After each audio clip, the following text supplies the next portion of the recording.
Good day, Nigerians. Welcome to a new session of Governance Index on Diaspora Digital Media. I am Tochi Raphael, and my guest, as always, is Ibrahim Omar Wansi. Ibrahim, you're welcome to Governance Index today. Thank you for having So me. how are you doing since then?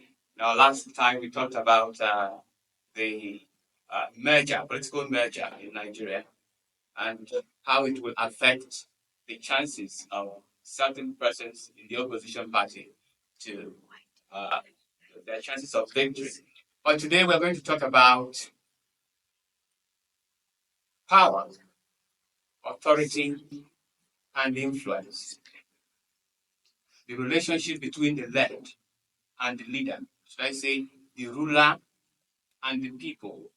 Because we know that we are in a political society, and every political society must always have one or more people in government, while others obey the laws. But there are certain concepts marking this relationship, and these are the ones I've mentioned, which is power, authority, and influence. So I would like you to, are there differences among these? Are they different or are they the same? Do they have kind of relationships? And then I want you to use, you once told me that you were in politics when you were in university, right? So tell us your experiences and then use examples from Nigeria to, tell us about power, authority, and influence. All right. Thank you for having me once again, Mr. Tochukwu. And this is a very important topic. Power is what governs everyone of us. There is an axiom that politics is like oxygen. We are all affected by it. It's either you play by it or you are pleased by it. So leadership is so important to that extent that everything that governs us today has to do with politics. So as you said, power, influence, and authority. Yeah. They are kind of they have relationship definitely, but they also differs in some ways. Influence on one hand is the power or capacity to cause an effect without an apparent exertion of force. That's an influence. I hope you will still break it down with examples because our viewers may not understand some terms you are using. Yes, when I define power, for example, maybe it will give them the larger understanding. It will actually give them a glimpse of what I mean by influence. And authority, on the other hand, is a legal or official power, capacity, or right. So that means everybody that has influence has power, but not everybody that has power has authority because authority is being backed by concession, be it constitution or people agreeing to follow a certain, it's being guided by rules and regulation. So that's the difference between authority and influence. Because there is little relationship between the influencer and the influence. In most cases, the person that influences you, you have nothing to do with him. So while power is the ability to control, influence, and command thoughts or opinion of a certain group of people. So you mean power includes influence. Yeah, power includes influence. But influence is not power always. Oh, yes, it includes influence. It's just basically like the universal seat. It includes influence. It includes authority. Power includes both the two components in it. So I would like to shift a little bit because when we talk about power, in most cases, people jumps to the conclusion and think about political power alone. But power comes actually in different forms. There is personal power, there is political power, there is social power, there is cultural power, there is economical power, and there is political power. All of these powers they work in symbiotic relationship to each other. Personal power can come through confidence, skills, and mindset. while social power oftentimes comes through influence and relationship. Economic power ties to leveraging on material things, while cultural power shapes the way people live through um, beliefs and culture, while political power encompasses all because it shapes the system and the decision of the people. So that's power in a nutshell. So everybody that is playing the power game, because I want us to deal and talk about the power game, how to influence people, 1v1, how to influence crowds, because they are different tactics. And let me give you a brief glance about history. The Greek were the first civilization to document systematic study of human behavior. The Greek were thinkers. They were the first people to come up with all these manipulation mechanisms on how to control people. And you heard about some of the Greek Hellenistic philosophers. You probably heard about them, Aristotle, Socrates, Plato. They came up with an idea on how to govern society. But there was a question that humans, for thousands and thousands of years of our existence on this planet Earth, they have been asking themselves, and up to now there is no answer to this question. And it is simple: who should have power and over whom? So, for over 5,000 years, eminent human brain have addressed their efforts toward answering this question, which give birth to more than 12 school of political thoughts. 12. Yes, but two are the most famous: despotism and democracy. Okay. While most people, most political philosophers, they are in agreement about the idea that despotism is not accepted because there is no reason whatsoever for a single person to tyrannize a whole population. Democracy is widely accepted because they all cherish the ideal of human equality. But human equality in the true sense is forthcoming neither in monarchy nor in democracy. Why did I say so? Democracy, the word of Greek origin, means ruled by the people. But how can the people govern and be governed at the same time? It is not possible. So, from a theoretical plane, people can never govern and be governed at the same time. So that's where they started to get issues. So let me delve into proper game of power. When I say game of power, power is something that is played not by emotion but by strategy. What are the strategies used in playing power game?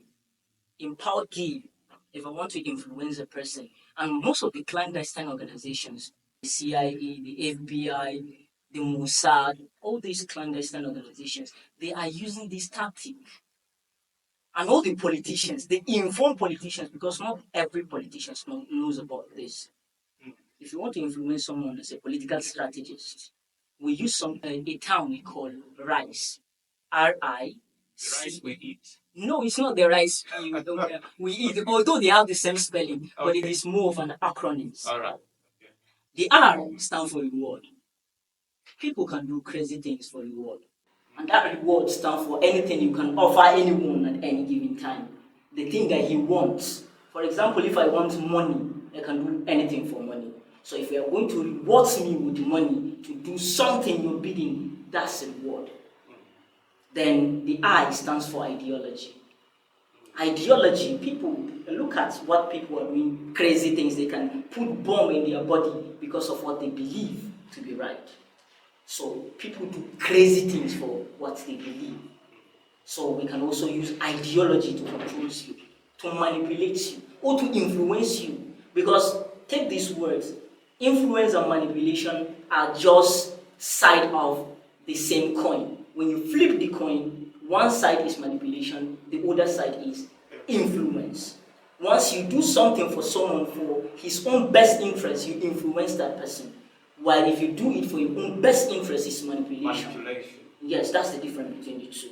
So you can use the rise in influencing someone or manipulating him. So the C stands for coercion. What is coercion? To force someone to do something unwillingly. You get? So we coerce people, most especially if you have your guilt, your shame, that you are trying to hide.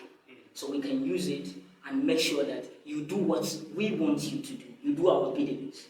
Then the last E stands for ego. And that's what most ego. Ego. Yes, what most people force. An ego is what you think about yourself. So if I want to flatter you now, I will try to understand who this person thinks he is. If you think you're a very smart person, so I'll be telling you you're a smart person. So that will be romancing your ego, and I'll be getting what I want. So we use ego to also manipulate or influence people to do our biddings. You have given a very insightful thing about the relationship between the ruler, because many Nigerians do not know about this. They are manipulated without having the knowledge that they are being manipulated. Because a madman does not know that he's mad. Sure. So one of the biggest paradox is that most of us think that maybe there is a difference between influence. Maybe influence is always moral. You get anybody that influences you is influencing you in a moral way. No, there is no morality attached to influence. You will influence a person in a negative way. You get. Let me give you an example, because they are demagogue. Demagoguery is a term we use.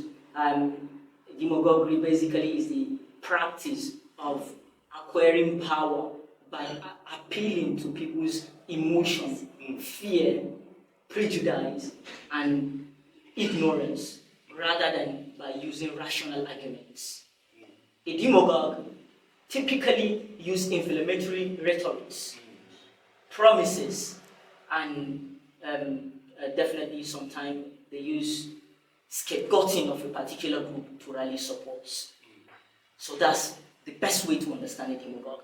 When someone is using people's emotion, because it's basically exploit cognitive biases, tribalism, and all of that.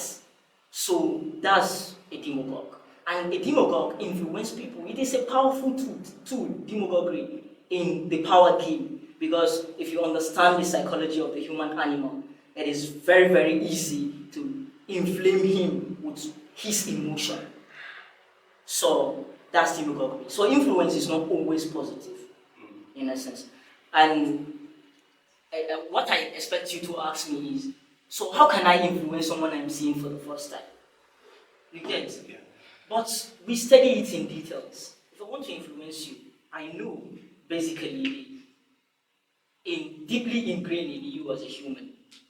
The first stage when you meet me as a stranger is the stage you will approach me with, and the stage I will approach you with in the sense-making process is the stage we call avoidance. You avoid me as much as you could, and I will avoid you. I will always try to avoid you. But as a manipulator, I understand that this is the first stage, so I'll take you to the next stage. You get? So once I come and say good morning, you should be saying good morning, but you deep down you don't want to involve in any meaningful conversation with a stranger. So, but in the society, persistence is deemed a virtue. So if I'm persistent in giving you something, then I'll take you from that stage of avoidance to the stage of competition.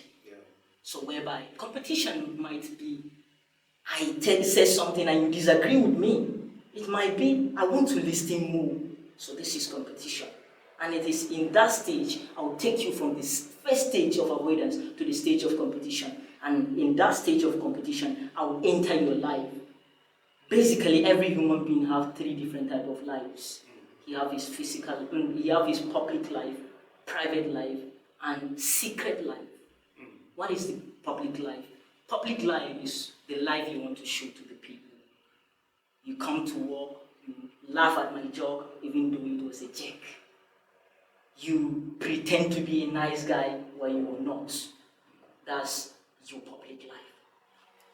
Your private life is the life that only your closest associates are aware of. Maybe to the public, you are a very rude and cool person, but your closest associate, they know that you are a compassionate person. That's your private life. But it doesn't end there. We have the secret life. And the secret life is where you put in lock and key, because only few people you allow to enter that life. Why? Because it is where you put your guilt, your shame, and the question you keep asking yourself that keep you awake during the course of the night, and you don't want to burden anyone with your questions. All right. A quick on this before we call it a day. The rise of manipulation is one thing I have picked from the whole conversation. But do they relate to authority, power, and influence? Definitely, definitely. We're talking about power. Some people will just come and talk on social media, and you see a lot of likes. It's not happening by accidents. They understand human psychology. You see some people doing a greater thing, a better thing, but nobody is liking what they're doing. So the people that are on social media space, for example, they are commanding social power. They are riding on social power. While political powers, as I clearly tell you that we have different types of powers, they are riding on political power.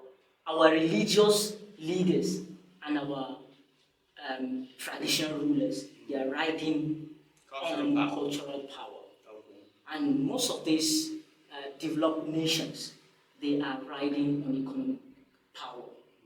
And what personal power, when someone is strong, when someone is informed, when someone has emotional intelligence, then he has personal power. Right, of course, we cannot exhaust this. We have formed the basis, foundation of the argument. Next time we continue with the conversation on the rise of manipulation. All right, that's it. You're watching Governance Index on DDN. If you like this video, do not hesitate to hit the like button, make your comments, share this video, and subscribe to our YouTube channel. Until next time, I am Tosh Raphael, and I'm with Ibrahim Omar Wasseh. See you next time.